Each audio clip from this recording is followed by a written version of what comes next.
ಈಗ big boss ಮನೆಯಲ್ಲಿ ಯಾವ ಹುಡುಗಿಯಿಂದ ಯಾವ ಅಂದರೆ ಪುರುಷ ಸ್ಪರ್ಧಿ ಸೇಫ್ ಆಗಿದ್ದಾರೆ ಅಂತ ಅನ್ಸುತ್ತೆ ನಿಮಗೆ ಜಂಟಿ ವಿಚಾರದಲ್ಲಿ? ಜಂಟಿ ವಿಚಾರದಲ್ಲಿ ಪುರುಷ ಇದರಲ್ಲಿ ಸೇಫ್ ಆಗಿದ್ದಾರೆ ಅಂದರೆ ನಮ್ಮ ಇವರು ಅಂತ ಹೇಳ್ಬೋದು, ಯಾರು ಹುಡುಗಿಯಿಂದ ಸೇಫ್ ಆಗಿರೋರು. ಅದರಲ್ಲಿ ಮಾಳು ಪರವಾಗಿಲ್ಲ, ಇಲ್ಲಿ ಸ್ಪಂದನದೇ ಏನೂ ಆ್ಯಕ್ಟಿವಿಟಿ ಇದಿಲ್ಲ. ಮಾಳು ಪರವಾಗಿಲ್ಲ, ಮಾಳಿಂದ ಇವರು ಸೇಫ್ ಆಗಿದ್ದಾರೆ. ಯಾರು? ಸ್ಪಂದನ. ಮತ್ತು ಮಾಳು ಸೈಲೆಂಟಾಗಿದ್ದರೆ ಇವ್ರ ಬ್ಯೂಟಿಯಿಂದ ಅವ್ರು ಸೇಫ್ ಆಗಿದ್ದಾರೆ. ಯಾಕಂದರೆ ಈಗ ಏನಾಗುತ್ತೆ ಅಂದರೆ ಎರಡು ಇದೆ ಅಲ್ಲಿ. ಹುಡುಗ ಆದರೆ ಯಾರು ಇಷ್ಟಪಡಲ್ಲ. ಒಂದು ಹುಡುಗಿ ಇದ್ದರೆ ಪ್ಲಸ್ ಸರ್ ಮೈನಸ್ ಆಗುತ್ತೆ. ನಮ್ದು ಏನಾಯ್ತು ಅಂದರೆ ಎರಡು ಗಂಡು ಮಕ್ಕಳಲ್ವಾ, 2x2 ಅಂದರೆ ನಮ್ಮ ಸ್ಮೈಲ್ ಯಾರಿಗೂ ಬೇಕು. ಅದೇ ಒಂದು ಹುಡುಗಿ ಸ್ಮೈಲ್ ಕೊಟ್ಟರೆ ಅಲ್ಲಿ ಸೇವ್ ಮಾಡ್ತಾರಲ್ಲ. ಈಗ ನನ್ನ ಮಾತೇ ಕೇಳಲ್ಲ ಅಂತಂದರೆ ಇನ್ನು ಸ್ಮೈಲ್ ಯಾರಾದ್ರೂ ಇಷ್ಟಪಡ್ತಾರಾ? ಈಗ ನಾನು ಹೊಟ್ಟೆ ತುಂಬಿದ್ರೂ ಬರೀ ಒಂದು ಸ್ಮೈಲ್ ಸಾಕಾಗಿತ್ತು ನನಗೆ ಅಲ್ಲಿ ಹೊಟ್ಟೆ ತುಂಬೋಕ್ಕೆ. ನಮ್ಗೆ ಯಾರು ಕೊಡ್ತಾರೆ ಸ್ಮೈಲ್? ಅಷ್ಟು ಸ್ಮೈಲ್ ಕೊಟ್ಟಿದ್ರೆ ನಾವು ಸೇವ್ ಆಗ್ತಾಯಿದ್ವಿ. ಸರ್ ಆಯಿತು ಸರ್, ಇವಾಗ ನಿಮ್ಮನ್ನು ಮತ್ತೆ ಬಿಗ್ ಬಾಸ್ ಮನೆ ಒಳಗಡೆ ಕಳಿಸೋಣ, ಒಂದು ಅವಕಾಶ ಸಿಕ್ತು ಅಂತ ಅಂದ್ಕೊಳ್ಳಿ. ಈಗ ಯಾವ ಹುಡುಗಿ ನಿಮ್ಮ ಜೊತೆ ಜಂಟಿ ಆಗಬೇಕು ಅಂತ ಬಯಸ್ತೀರಾ ನೀವು? ಇಲ್ಲ, ಈಗ ಯಾಕಂದರೆ ನಾನು ಯಾರನ್ನೂ ಜಂಟಿಯಾಗಿ ಇಷ್ಟಪಡಲ್ಲ. ನಾನು ಒಂಟಿಯಾಗಿ ಆಟ ಆಡೋಕ್ಕೆ ಇಷ್ಟಪಡ್ತೀನಿ. ಯಾಕಂದರೆ ಹುಡುಗಿ ಇದ್ದ ತಕ್ಷಣ ಮಾತ್ರಕ್ಕೆ ಇದು ಮಾಡೋಕ್ಕಾಗಲ್ಲ. ಯಾಕಂದರೆ ಈಗ ಜಂಟಿಗಳಂತ ಬಂದಾಗ ಅಲ್ಲಿ ಹುಡುಗಿ ಈಗ ಸೇವ್ ಆಗ್ತಾಯಿದ್ದಾರೆ. ಇವತ್ತು ನಾವು ಬಂದಿದ್ವಿ, ನಾಳೆ ಇನ್ನೊಬ್ಬರು ಬರ್ಬೋದು. ಯಾಕಂದರೆ ಈಗ ನಾನು ಸಿಂಗಲ್ ಸಿಂಹ ಟೈಗರ್. ನಾನು ಒಬ್ಬನೇ ವ್ಯಕ್ತಿತ್ವ ಪ್ರದರ್ಶನ ಮಾಡಿ ಗೆಲ್ಲಬೇಕು ಹೊರತು ಇನ್ನೊಬ್ಬರ ಮೇಲೆ ಡಿಪೆಂಡ್ ಆಗೋದಕ್ಕೆ ಸಾಧ್ಯನೇ ಇಲ್ಲ.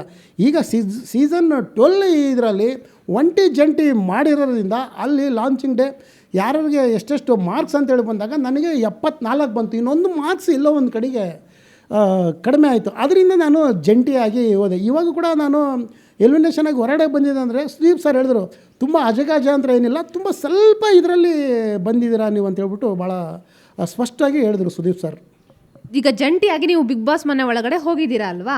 ಸೊ ಜಂಟಿಯಾಗಿ ಆರ್ಜಿಯ ಅಮಿತ್ ಬದಲು ಬೇರೆ ಯಾವ ಹುಡುಗಿ ಇರಬಹುದಿತ್ತು ಅಂತ ಅನಿಸುತ್ತೆ? ಇಲ್ಲ ಮೇಡಮ್, ನಾನು ಆ ಥರದ್ದೇನು ಗೆಸ್ ಮಾಡಿಲ್ಲ. ನನ್ನ ಜೊತೆಲಿ ನಮ್ಮ ಮಾಳೋರು ಇದ್ದಿದ್ರೆ ನನಗೆ ಬೆಟರ್ ಅಂತ ಅನಿಸ್ತೈತೆ. ಇಲ್ಲ ಅಂದರೆ ಹುಡುಗಿರ ಅಂತಂದರೆ ನಾನು ಆ ಥರದ್ದು ಯಾವುದನ್ನು ಆಸೆ ಏನೂ ಇರಲಿಲ್ಲ.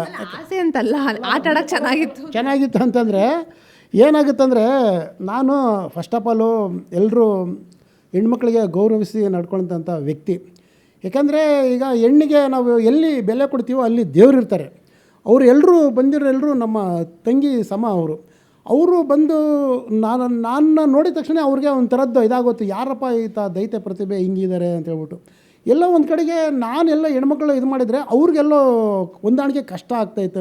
ಹಂಗಾಗಿ ನಾನು ಜಂಟಿಯಾಗಿ ಮಾಡಬೇಕು ಅಂದ್ಕೊಂಡಿದ್ದೆ. ನಾನು ಮಾಡೋರನ್ನ ಮೈಂಡಲ್ಲಿ ಫಸ್ಟು ಇಟ್ಕೊಂಡಿದ್ದೆ. ಅಲ್ಲಿ ಕೆಲವೊಂದು ಕ್ವಶನ್ಸ್ಗಳಿಂದ ಅಮಿತ್ ಅವರು ಇವ್ರ ಪರಿಚಯ ಅಂದರು. ಹಂಗಾಗಿ ನಾವು ಇವ್ರನ್ನ ಆಯ್ಕೆ ಮಾಡ್ಕೊಳ್ಳೋ ಥರ ಆಗೋಯ್ತು. ಇಲ್ಲಾಂದರೆ ನಾವು ಮಾಡೋರನ್ನ ನಾವು ಇದು ಮಾಡ್ಕೊಳಂತಿದ್ವಿ ಮೇಡಮ್. ನಾನು ಹುಡುಗಿರೋ ಅಂದ ತಕ್ಷಣ ನಾನು ಆ ಥರದ್ದು ಆಸೆ ಪಡೋಣ ಎಲ್ಲ. ನಾನು ಗಿಲ್ಲಿ ನಟ ಅವರು ಹೇಗೆ ಆಟ ಆಡ್ತಾ ಇದ್ದಾರೆ?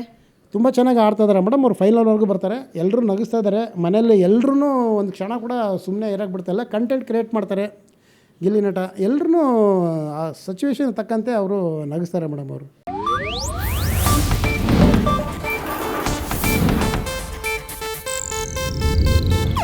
ಇದು ಏಷ್ಯಾನೆಟ್ ನ್ಯೂಸ್ ನೆಟ್ವರ್ಕ್ ಪ್ರಸ್ತುತಿ.